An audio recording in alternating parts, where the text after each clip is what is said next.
Hello, all my future doctors. My name is Lindsay. I'm 22 and I'm a first year medical student. I'm making these videos because I know the road to applying to medical school can be a little iffy. There's a lot of unwritten rules and maybe just a lot of things that the general person would not know about how to make yourself the best applicant for medical school. So I'm making these videos just to clear up a few things so that you all can hopefully be enlightened and make that application process a lot easier. So whether you're in elementary, middle, high school, or college or postgraduate, I hope this video will be helpful to you.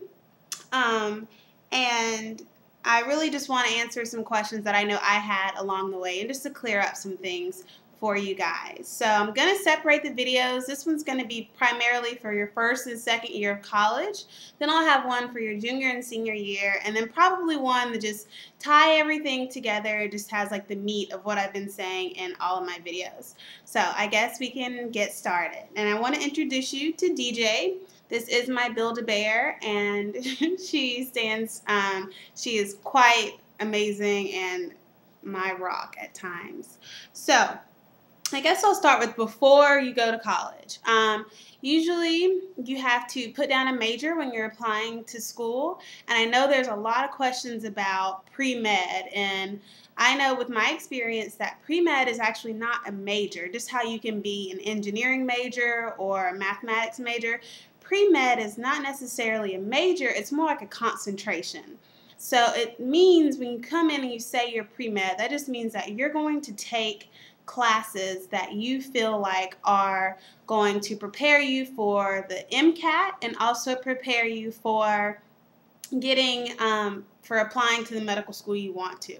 So whereas you can't really come in as a pre-med major, you can take courses that will make you a good applicant. So in the past, the most common majors for people who want to apply to medical school will be biology and chemistry. I was an exercise science major. I absolutely loved it, but it's not necessary for you to be a science major. I have friends that were engineering majors who decided to go to medical school, some who were psychology majors, and some who were even Spanish majors. It just means that when you aren't a science major, you do have to possibly pick up these science courses outside of your regular courses so that you'll be prepared to take the test and to apply to medical school. So whereas if you're an exercise science major, you will have to take biology, chemistry, and physics just because of your major, whereas if you're a Spanish major, those classes might not be required,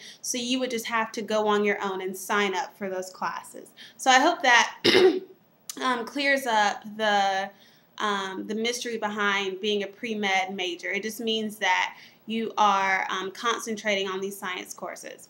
I won't say that you have to be a science major to get into medical school, but I will say from my experience, especially my senior year of college, all the science courses I've taken, they seem to at one point just magically tie in together, and it gives you a more well-rounded view of science and of anatomy and medicine as a whole. But if you just took the classes you needed to take the MCAT, I don't feel like that would hinder you at all.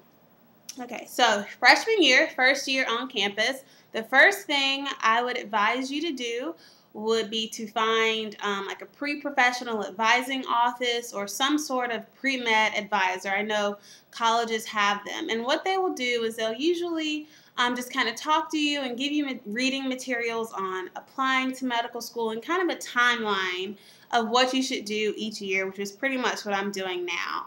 So I would say for your freshman year, find your pre-professional advising office and make good grades. I feel that your freshman year is really crucial for your GPA, and if you start off with a 3.7, your first year of undergrad, and you make some C's and C pluses later on down the line, you still have a really good cushion. So while I don't want you to think, oh, I can't have fun or anything, just make sure that your grades are good. One of the themes you'll see me talk about throughout the videos is getting involved with a clinical setting and getting involved with your college community. So for me personally, I became a campus tour guide for my university, and I absolutely loved it, giving students tours of campus and interacting with the community that way. But it doesn't have to be through that, whether it's through student government or different student organizations or Greek life.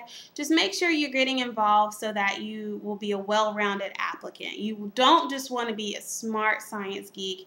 You also want to be, able to interact with people. After all, doctors don't just, see a patient and don't talk to them. They talk to people daily, in and out. And so you do have to know how to interact with people. And by getting involved with student organizations, you'll let the medical school admissions board know that you are not just one-dimensional. Okay, so sophomore year, same thing, make your grades, get involved.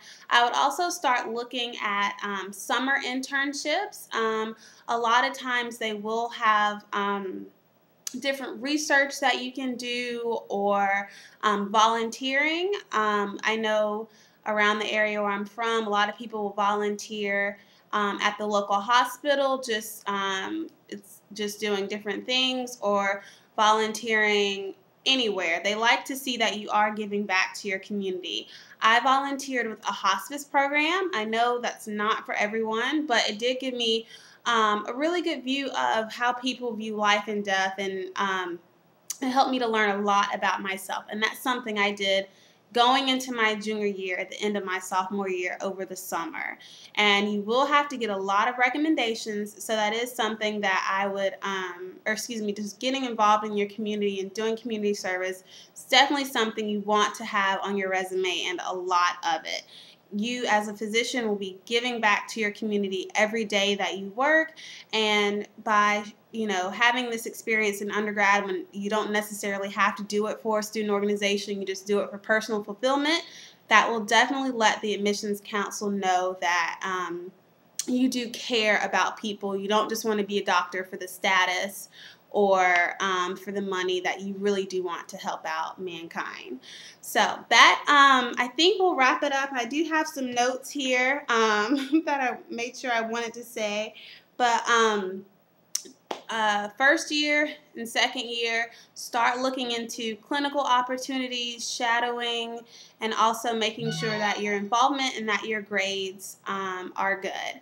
And the next video, which will be on your junior and senior year, are a lot more heavy and have a lot more information, but I do hope that this helped you guys out. So thanks, and see you next time.